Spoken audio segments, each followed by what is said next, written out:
Fatou Kassessar.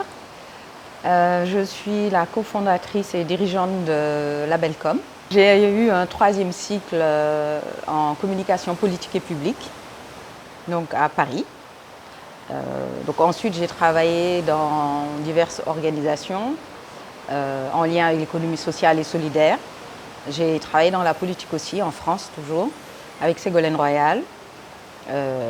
J'ai fait de la politique aussi avec Emmanuel Macron, où j'étais députée suppléante donc, de la dernière législature. On est spécialisé en communication politique, publique, marketing territorial. Ça veut dire qu'on est sur de l'image. Et là, en l'occurrence, sur le carnaval, on est sur de l'image pays. On s'inscrit un peu sur les pas de Senghor, qui disait que la culture est au début et à la fin de tout développement, qui parlait aussi d'enracinement et d'ouverture.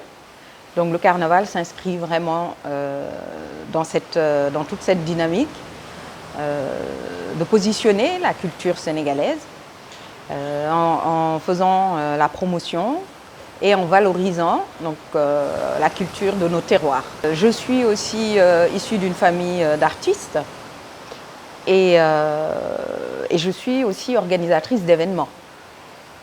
Donc quand on parle de carnaval, on parle d'événements.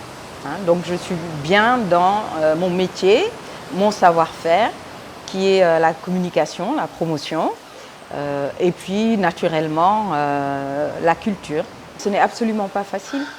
Ce n'est pas facile d'entreprendre, parce que là, on est en plein dans l'entrepreneuriat.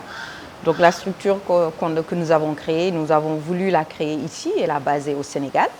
Donc elle est du droit sénégalais.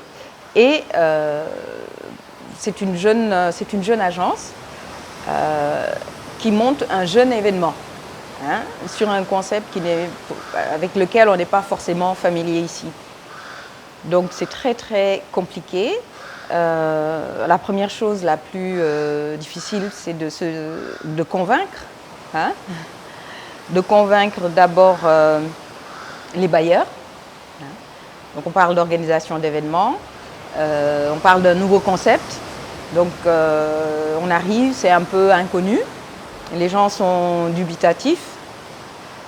Mais nous avons eu de la chance lorsque nous avons posé la première édition. Le ministre de la Culture de l'époque, M. Abdoulatif Coulibaly, nous a plutôt donné le courage d'y aller. Et nous avons toujours été soutenus par les institutions. Les enjeux, très simplement, vous faites bien d'aborder cette question-là parce que, effectivement, nous sortons donc, de la crise Covid-19 et on peut faire le lien avec le tourisme. Donc c'est un événement qui est plutôt attractif. Nous avons eu une couverture médiatique internationale qui est assez impressionnante dès le début. Nous avons signé avec l'Agence sénégalaise de promotion touristique également, qui a estimé que c'était intéressant d'avoir cet événement-là pour la destination. Et plus récemment, nous avons signé avec le collectif des acteurs du tourisme au Sénégal. Donc ce point-là est très important parce que ce sont des acteurs du tourisme qui se sont appropriés le projet. Ce sont pour la plupart des hôteliers, des agents de voyage qui ont beaucoup souffert de la Covid, nous le savons tous, et qui se sont dit que le carnaval pouvait être une sorte de produit d'appel. Donc ça veut dire qu'ils le proposent dorénavant, c'est tout récent, dans un package de séjour, profiter du carnaval pour visiter le Sénégal, ou bien visiter le Sénégal et assister au carnaval. Donc c'est en ça que ça peut être voilà, un atout, en tout cas, un des atouts de la destination. D'autant plus qu'on essaie de valoriser les terroirs. Nous avions fait une tournée à travers le Sénégal. Ça, c'était très important pour nous. Parce qu'on prétend montrer quelque chose, il faut aller voir les acteurs dans leur terroir. Et voilà, à travers cet événement-là, on espère pouvoir en tout cas contribuer à l'attractivité des terroirs. Il y a d'abord les acteurs culturels de Dakar, donc qui participent pour certains. Il y a aussi les acteurs culturels en provenance des régions, qui participent, donc soit parce qu'ils nous ont approchés directement, soit parce qu'ils sont accompagnés par leur maire et pris en charge par leur maire. Parce que finalement, c'est une tribune, c'est une plateforme que nous offrons. Et donc, nous proposons à différents maires de se l'approprier et de l'utiliser comme un outil d'attractivité de leur terroir. Comment? Donc en faisant venir leurs acteurs culturels, leurs transformatrices, voilà, et vraiment la culture de leur terroir. Donc nous l'avons eu déjà et ça a bien fonctionné, notamment Gandiaï, qui était la commune à l'honneur l'année dernière, qui a vraiment amené une centaine de personnes. C'est un terroir sérère qui a montré des choses vraiment qui ont ravi le public et même les acteurs culturels du terroir. Voilà. Donc sur la première édition, on avait les Konyagi qui nous avaient contactés eux parce qu'ils avaient vu passer l'événement et ça les a intéressés, on les a mis à l'honneur. Ils sont venus de Kédougou, de Koungheul. Voilà. Donc voilà un peu la manière dont on mobilise les acteurs. On peut parler des artisans aussi. La Confédération donc, des artisans du Sénégal, ce sont nos partenaires. Donc ils sont là, ils se mobilisent chaque année depuis le début. On a la Fédération des chefs cuisiniers également qui se mobilise et qui est là. On a également les acteurs de la culture urbaine aussi à travers l'association Kaifech ou la MCU. Donc voilà, nous faisons appel un petit peu aux différentes associations existantes pour leur proposer de venir participer à cette grande aventure qui promeut notre culture. Le thème du carnaval cette année, c'est sport et culture. Et donc nous sommes dans une année très sportive pour le Sénégal, avec cette fameuse CAN que nous avons remportée. Et puis avec de nouvelles infrastructures et puis la Coupe du Monde à laquelle nous allons participer. Donc c'est sport et culture, mais ça ne s'arrête pas au football bien sûr, parce que voilà, il y a d'autres sports qui seront représentés.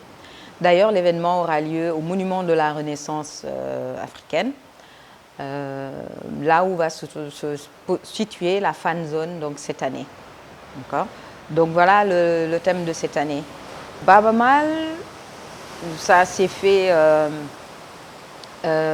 naturellement, on va dire. C'est un parrain naturel pour nous, parce que c'est un homme qui valorise la culture de son terroir et qui l'a porté très loin à travers le monde. C'est un homme engagé dans son terroir aussi. Donc, tout à l'heure, on parlait du marketing territorial et de la valeur qu'on accordait à promouvoir les terroirs. Il est engagé, il organise le festival Blues du Fleuve depuis 14 ans. Et il est engagé aussi au développement du terroir.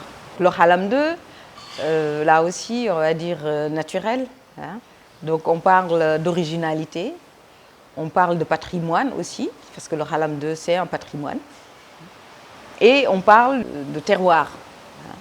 Donc il faut savoir que le Halam 2 a construit sa musique en s'inspirant des sons et instruments sénégalais, en s'ouvrant aussi, c'est ce fameux enracinement et ouverture, et en métissant une musique qui a été unique et qui est typiquement sénégalaise, donc qui n'a encore jamais été égalée. Et donc c'était tout à fait naturel pour nous de les avoir avec nous. Nous avons des parrains, mais nous avons des ambassadeurs aussi. Hein. L'année dernière, il y avait Fodé Silla et Mike Silla, Fatou Jupiter Touré. Et cette année, nous avons encore Fatou Jupiter Touré qui est là. Nous avons Amina Sek, qui est écrivain, réalisatrice aussi. Nous avons Dorine Gay également. Parce que c'est important que des personnalités connues, reconnues, se l'approprient et qu'ils diffusent. Voilà. Ils diffusent, voilà, et puis on a un partenaire aussi qui est très important pour nous. C'est TV5 Monde. TV5 Monde est là depuis le début, sur toutes les galères. Parce que la première édition a été repoussée 3 fois sur la même année. Alors, on a changé de date à 3 reprises. Mais ils croient au projet, ils ont décidé d'être là et ils sont là depuis le début.